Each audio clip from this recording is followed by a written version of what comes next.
Selama ini kita dicuci otaknya untuk melihat dunia kacamata Konoha. Wah, Konoha itu desa yang damai, hangat, penuh semangat api. Pemimpinnya bijaksana, warganya rukun. Tapi bentar deh, kalian pernah mikir nggak dari mana kedamaian Konoha itu berasal? Ini persis kayak negara-negara adidaya di dunia nyata.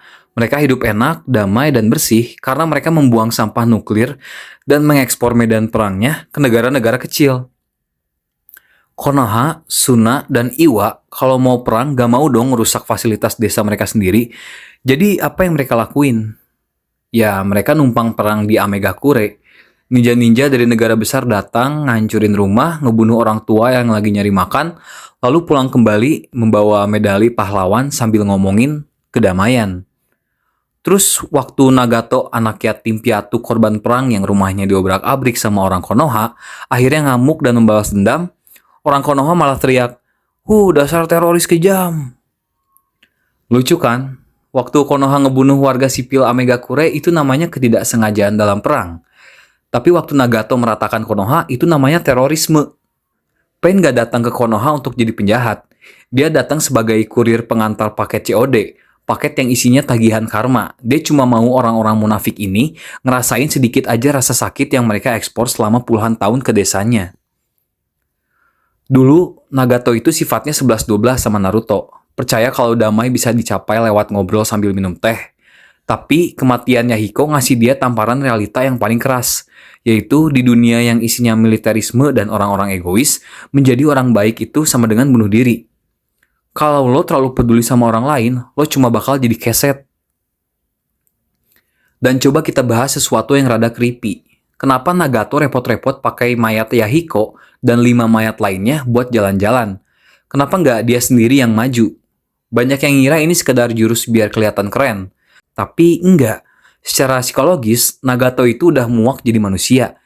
Dia tahu kalau dia ngebantai orang dengan identitasnya sebagai Nagato si anak yatim, dia bakal gila karena dihantui rasa bersalah. Jadi apa yang dia lakuin? Dia log out dari kemanusiaannya, dia pakai mayat sahabatnya, pasang tindik di mana-mana, dan memproklamasikan dirinya sebagai dewa. Ini adalah mekanisme coping level dewa. Secara harfiah, dewa nggak perlu merasa bersalah waktu ngirim tsunami atau gempa bumi kan. Dengan jadi entitas absolut, Nagato nggak perlu lagi ngerasa sedih. Dia bukan lagi manusia yang balas dendam. Dia adalah seleksi alam yang lagi bekerja. Dia main wayang pakai mayat teman-temannya karena manusia yang hidup udah terlalu mengecewakan buat dia. Sekarang kita masuk ke bagian paling mind-blowing. Rencana Agung Pain yang ditolak mentah-mentah sama Naruto.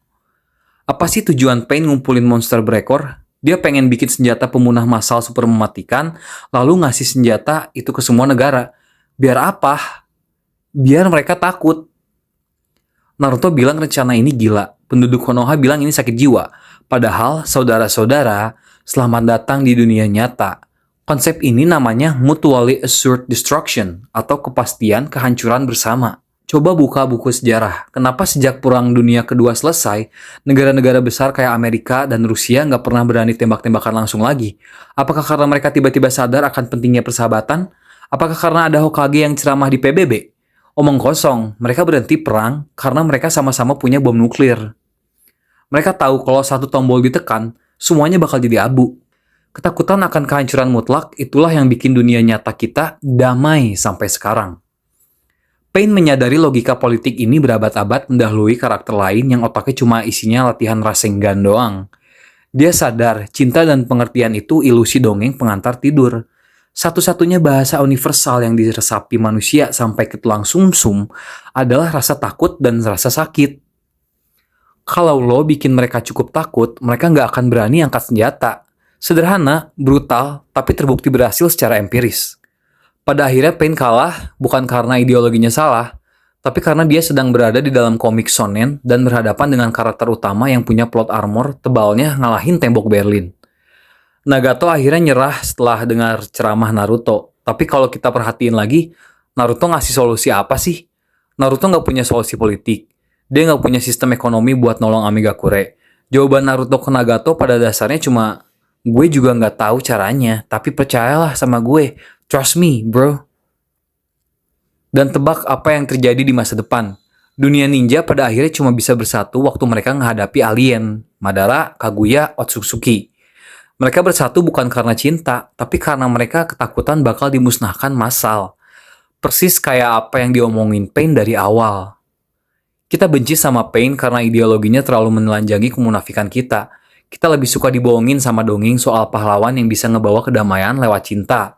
Daripada menerima kenyataan bahwa kedamaian di dunia ini seringkali cuma sekedar rasa takut dan tertunda. Pain gak pernah salah. Pain gak pernah salah, kita aja yang terlalu naif. Fasilitas ditutup, silahkan berdebat di kolom komentar dan subscribe.